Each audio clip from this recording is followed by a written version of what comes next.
I just thought I'd check in for a little mid build slash I want a break and I don't feel like doing anything for like a minute. Kind of a interlude. Just kind of give you guys an inside look at what I'm doing.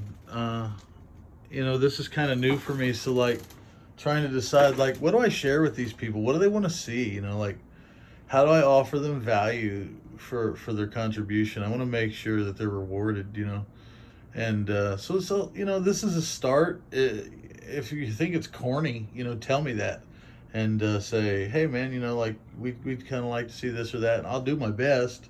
Um, we're still developing, and obviously, we're not, like Hollywood film production quality. Uh, well, that's just evident, but we're making strides. Anyway, this is the build that started earlier today. As you can see, it's got the same fans that the Patreon 2600X RX 580 Nitro build has in it. I'm really fond of those fans because they're about 50 bucks.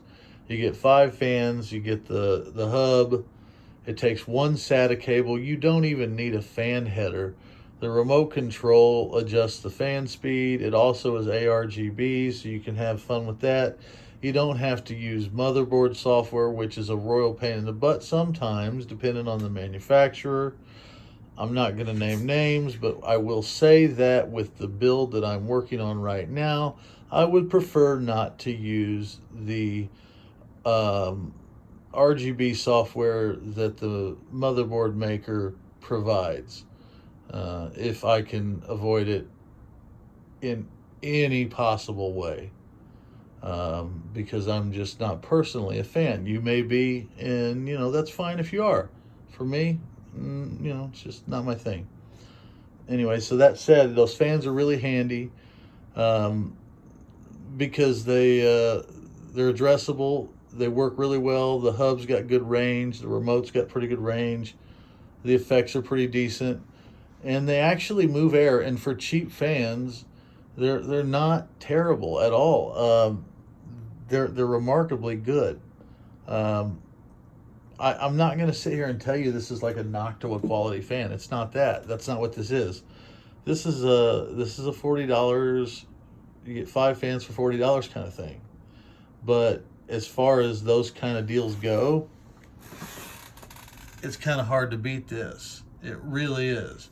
It won't be for long because they're good and they're on Amazon, which means they'll be sold out in like a week. I've bought several sets of these.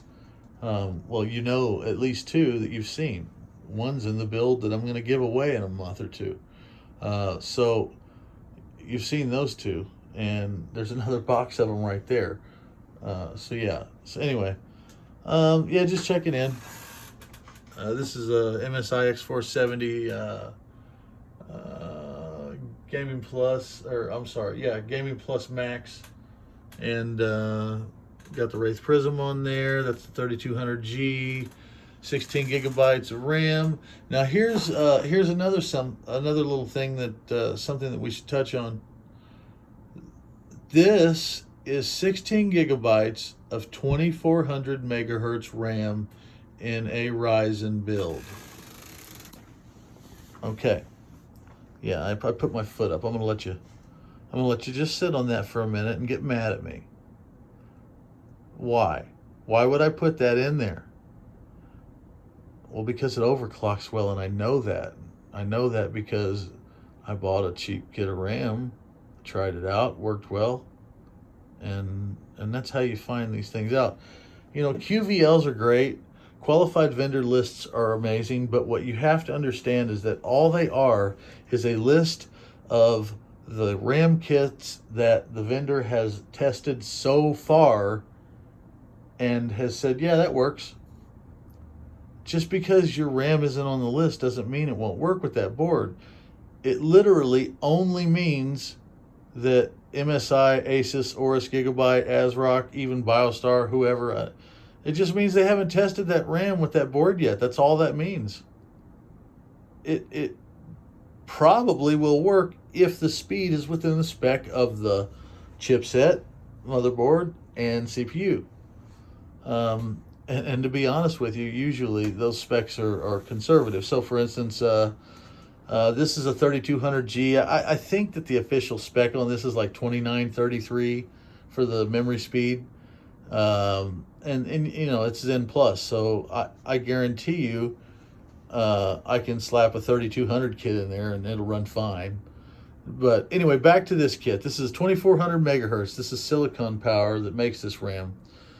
And I frequently get these for budget builds or for builds where people are really trying to stretch their money. Looks are not a major factor. They just want something that games, does the job, you know. $50. And I can almost always get these to 3,000 plus relatively easily. And when I say relatively easily, that's probably underselling it, because frankly, I can usually get them to, you know, 2933 or 3066 just by bumping up the voltage to 1.35 volts on the DRAM. And I always, just a little tip on Ryzen, if you're SoC, unless you're running Zen 3, or you know what, I'm just gonna say it doesn't matter. Make sure your SoC is at least a volt, and you certainly don't want it over 1.2 under any circumstances on any Zen CPU. The Zen Plus APUs are kind of funky. GN did a video about that. There was I heard numbers tossed around like 1.3 volts, but I'm here to tell you, I've put a lot of Ryzens together. 1.3 volts to your SoC, Zen or Zen Plus, is a death sentence if you're going to do it long term. To SoC, I'm not talking about your V-core, your CPU voltage, totally different thing. I'm not going down that road today. That is a whole different video.